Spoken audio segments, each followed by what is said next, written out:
I'm going to show you an interview here. This is from Axios. Now, they're talking to a data analyst who worked for Mike Bloomberg. And they're going to talk about a scenario that's, I don't even know if it's just a potential scenario or if it's a likely scenario on Election Day. But either way, if what they're saying comes true, this is honestly one of the most terrifying things I've ever seen in my life. Because I think that the reaction to what they're describing might literally rip the fabric of this country apart. Now, I get it. You know, stupid people in media always say hyperbolic things like that. And it's grating after a while, and they're childish. And usually when they say it, nothing comes to fruition.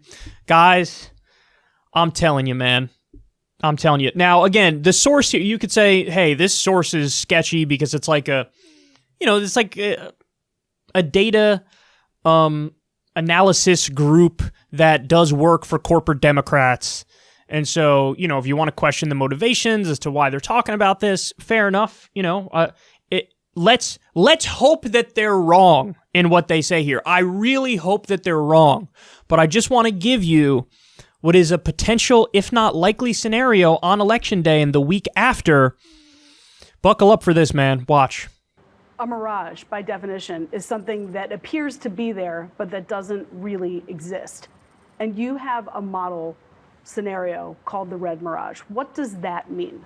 The reason we talk about a red mirage is, in fact, because we believe that on election night, we are going to see Donald Trump in a stronger position than the reality actually is. We are sounding an alarm and saying that this is a very real possibility, that the data is going to show on election night an incredible victory for Donald Trump. That is likely to be what we see when every legitimate vote is tallied and we get to that final day, which will be some day after Election Day. It will, in fact, show that what happened on election night was exactly that, a mirage. It looked like Donald Trump was in the lead, and he fundamentally was not when every ballot gets counted. You have a result on election night where it appears that Donald Trump has won, but a result after ballots are counted that show that Joe Biden has actually won. That's right. Let's get an obvious question out of the way first. Hawkfish is a company that's started by Michael Bloomberg, that does work for the DNC, that's doing work for pro-Biden super PACs. If I'm a Republican voter, an independent voter, a skeptical Democrat, why should I listen to you? One of the things that we believe is that facts matter.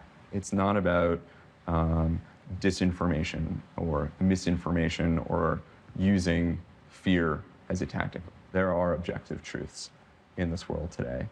And how do you build your modeling? How are you basing your projections? We essentially built a simulator where it's a sequence of sliders, and you just pull those sliders to start seeing what the scenarios will show you. What's it going to look like on election night? What's it going to look like the day after, and the day after that, and the day after that? In most every year, Democrats are more likely to vote by mail than Republicans, and that has only increased this cycle. We see in the data that twice as many voters intend to cast a ballot by mail than have ever before. They are disproportionately Joe Biden supporters. Because there are absolutely some ballots that were mailed in that get counted sooner because folks were proactive and got it in as soon as they possibly could, or dropped it off, or showed up to a polling station where early votes allowed. But it's going to take a while. It might be weeks. Because absentee ballots inevitably are harder and slower to count, we are going to find ourselves that when you have those prototypical cable news talking head moments of saying, well, you know, here's what we're seeing and this is what it looks like, it's going to show Donald Trump in the lead in a lot of key places on election night when in-person reporting has occurred. What about California or New York? California is blue, New York is blue, right? Some of the, but Virginia is a really good example of a state that should be blue that turns out red in this moment. On election night. On election night. Okay. So a state like Pennsylvania, Florida, it's in play by just a couple points, and that's what tips it in one direction or another. If you were to essentially average battleground state polling, Joe Biden appears to be ahead by about 8%. And so if you have a number of ballot challenges in a state like that, as big as it is, as large as the population is, as diverse as the population is, it can make a really big difference over those next 10 days. And so when you start accounting for that in your modeling, you see that 8% lead kind of whittle down a little bit more, a little bit more. We might have the results saying something on the evening of November 3rd that it will not say the evening of November 10th. What difference does it make if the results seem to show something on one night and then several days later the results show something else? Won't the facts just bear themselves out? I think that's the America we all wish we probably lived in. I think we've got the Trump team who's quite intelligent and sees what's coming, and so we have the president messaging through tweets, through what he said at his rallies and his speeches, this notion of any change from that result on election night, he is signaling they will say means fraud has entered the equation. Wow. I really hope that what they're describing there does not happen. I really, really, really hope that doesn't happen.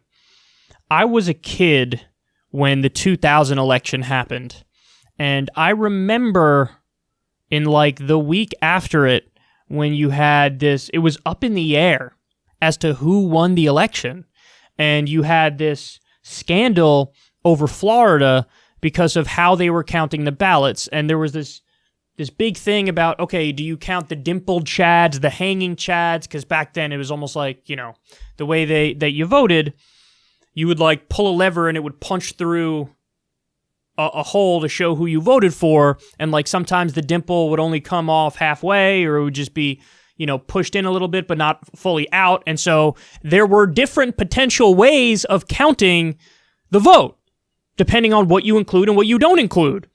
And then, of course, there was the scandal with the Supreme Court and the Florida courts. And guys, it was a mess. But here's the thing. Back in the year 2000, we were significantly less partisan than we are today. We were still partisan, but not nearly as bad, like the hyper-partisanship going on in this country today. So if you have a situation where on election night, it looks like, man, Trump did really, really, really well. He's up in all these states. He's going to go out there and claim victory and mentally say, it's over, it's done, I did it.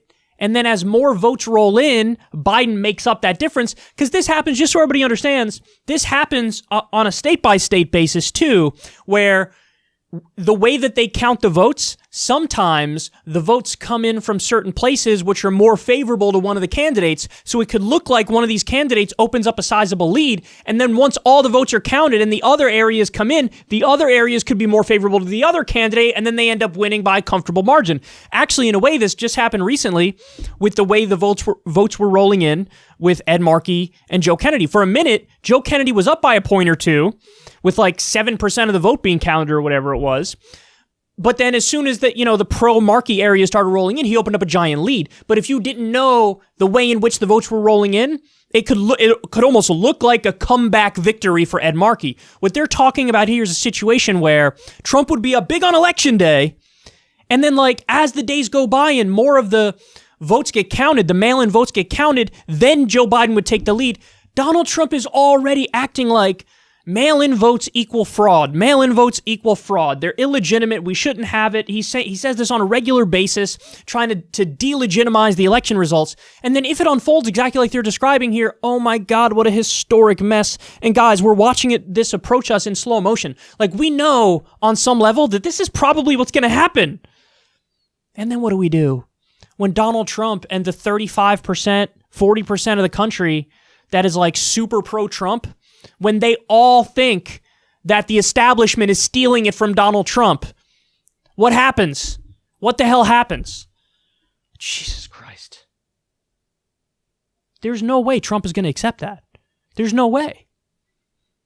And guys, we have some degree of experience with this, right? Like remember the chaos that was the Iowa caucus where Bernie won the popular vote, but like state delegate elects or whatever somehow went to Pete, and then there were questions about the app, which was partially funded by Pete's campaign, and he declared victory. I know how I felt in that situation as a Bernie supporter when they actually were trying to take it from us. Imagine how Trump and all Trump supporters are going to feel when it looks like they won in a landslide on election night. Now listen, as time goes by and more votes roll in for Biden, it's almost a foregone conclusion that Biden's going to win the popular vote. It's just by a matter. The question is by how many votes. But on election night, it might even look like Trump won the popular vote.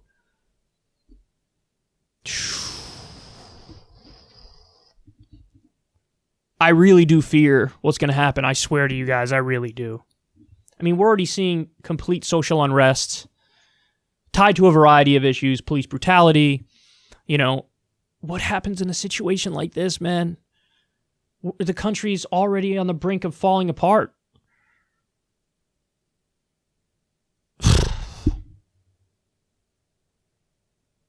I wish I had something positive to give you guys right now. Like, oh, I don't think it'll happen this way. I kind of do. Because the numbers speak for themselves. If the mail-in votes are overwhelmingly Democratic, and it takes longer to count the mail-in votes, I mean, honestly, the best case scenario then that you could hope for is that it looks like Biden wins on election night, and then he just wins by even more when they count it. Or the other way. It looks like Trump won, and then Trump still ends up winning. Like, anything where it switches is going to lead to utter chaos. And then, like they said, do you think that the media is expecting this and knows that this is a likely scenario? I don't think they have any idea. So you'll have all the pundits doing their punditry on the night of, and it'll be all, oh my God, Trump pulled it off again. This is just like 2016 with Hillary Clinton. Oh, man. I mean, I've been joking around on this show quite a bit. You guys have heard me do it, where I say stuff like, gonna look into the Bahamas, try to get citizenship in the Bahamas. I don't know how much longer those will be jokes for, bro. I don't know how much longer those are jokes, because things are really bad. And this would be, I don't know if the country could handle this.